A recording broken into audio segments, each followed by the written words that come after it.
വികൃതിക്കുട്ടനായ ആന. ഒരിടത്തൊരിടത്ത് കാട്ടിൽ കുറുമ്പനായ ഒരു ആനക്കുട്ടൻ ഉണ്ടായിരുന്നു. മറ്റു ചെറിയ മൃഗങ്ങളെ ഒരാവശ്യവുമില്ലാതെ അവൻ ഉപദ്രവിക്കും. അങ്ങനെ ഇരിക്കെ ഒരു ദിവസം കാട്ടിൽ കളിച്ച് നടക്കവേ ഒരു വലിയ മരക്കൊമ്പിൽ അവനൊരു കുരുവിയുടെ കൂട് കണ്ടു. ഉടനെ തന്നെ അവൻ ആ മരച്ചില്ല തുമ്പിക്കൈ കൊണ്ട് പിടിച്ചു കുലുക്കാൻ തുടങ്ങി. ആ കൂട്ടിൽ കുറെ മുട്ടകൾ ഉണ്ടായിരുന്നു. പാവ അമ്മക്കുരുവി, അവൾ വേഗം പറന്നു ചെന്ന് ആനക്കുട്ടനോട് പറഞ്ഞു, ആനക്കുട്ടാ, ദയവ് ചെയ്ത് ഞങ്ങളെ ഉപദ്രവിക്കല്ലേ, എന്റെ മുട്ടകൾ താഴെ വീണ് ഉടഞ്ഞു പോകും. ആനക്കുട്ടനുണ്ടോ കുരുവിയുടെ കരച്ചിൽ കേൾക്കുന്നു. അവൻ കൂടുതൽ ശക്തിയോടെ മരച്ചില്ല കുലുക്കി. കുരുവിയുടെ മുട്ടകൾ ഓരോന്നോരോന്നായി താഴെ വീണ് ഉടഞ്ഞുപോയി. പാവ അമ്മക്കുരുവി കരഞ്ഞ് തളർന്നവിടെ ഇരുന്നു. അവൾ ആനക്കുട്ടനോട് ഉറക്കെ വിളിച്ചു പറഞ്ഞു, നിന്നെ ഞാൻ വെറുതെ വിടില്ലടാ ദുഷ്ടാ. ഇത്തിരി പോന്ന നീ എന്നെ എന്ത് ചെയ്യാനാണ്? ആനക്കുട്ടൻ പരിഹസിച്ചുകൊണ്ട് പറഞ്ഞു. എന്നിട്ട് അവിടെ നിന്നും എങ്ങോട്ടോ പോയി.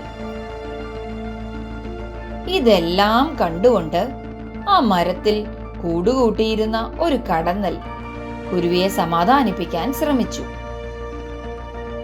അമ്മക്കുരുവി ആ കടന്നലിനോട് ചോദിച്ചു, ദുഷ്ടനായ ആ ആനക്കുട്ടനോട് പകരം വീട്ടാൻ നീ എന്നെ ഒന്ന് സഹായിക്കാമോ? ഞാൻ എന്താണ് ചെയ്യേണ്ടത്? കടന്നൽ ചോദിച്ചു. എനിക്കൊരു ഉപായം തോന്നുന്നുണ്ട്, ഞാൻ പറയാം.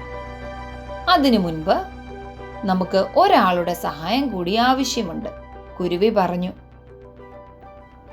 എന്നിട്ടവൾ അടുത്ത കുളത്തിൽ താമസിക്കുന്ന തവളച്ചേട്ടനെ പോയി കണ്ട് സഹായം അഭ്യർത്ഥിച്ചു.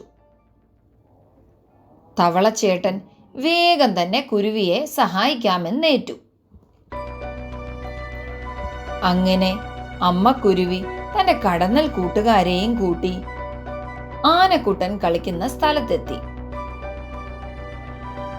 അവിടെ എത്തിയതും കടന്നൽ കൂട്ടം തങ്ങളുടെ പണി തുടങ്ങി. അവർ ആനക്കുട്ടനെ കൂട്ടത്തോടെ ആക്രമിച്ചു. തലയിലും കണ്ണിലും കുത്തേറ്റ് കണ്ണു കാണാനും വയ്യാതെ ആനക്കുട്ടൻ പരക്കം പാഞ്ഞു. അപ്പോഴാണ് ദൂരെ തവളച്ചേട്ടന്റെ കരച്ചിൽ കേൾക്കുന്നത്. ആനക്കുട്ടൻ വേഗം ആ ഭാഗത്തേക്ക് പാഞ്ഞു. തവള കരയുന്നിടത്ത് കുളമോ നദിയോ ഉണ്ടാകുമല്ലോ. വെള്ളത്തിൽ ചാടിയാൽ കടന്നൽ കൂട്ടത്തിൽ നിന്നും രക്ഷപ്പെടാമല്ലോ. തവളയുടെ കരച്ചിൽ കേട്ട സ്ഥലത്ത് പാഞ്ഞെത്തി ആനക്കുട്ടൻ അടിതെറ്റി വീണത് ഒരു കൊക്കയിലേക്കായിരുന്നു. അമ്മക്കുരുവി പറഞ്ഞതനുസരിച്ച് ഒരു കൊക്കയുടെ വശത്തായിരുന്നു തവളച്ചേട്ടൻ ഇരുന്നത്. കുറെ നേരം കഴിഞ്ഞ് മറ്റാനകൾ വന്ന് ആനക്കുട്ടനെ കൊക്കയിൽ നിന്നും രക്ഷിച്ചു. വീഴ്ചയിൽ നല്ല പരിക്ക് പറ്റിയ ആനക്കുട്ടൻ അതോടുകൂടി ഒരു പാഠം പഠിച്ചു. പിന്നെ അവൾ ആരെയും ഉപദ്രവിച്ചിട്ടില്ല.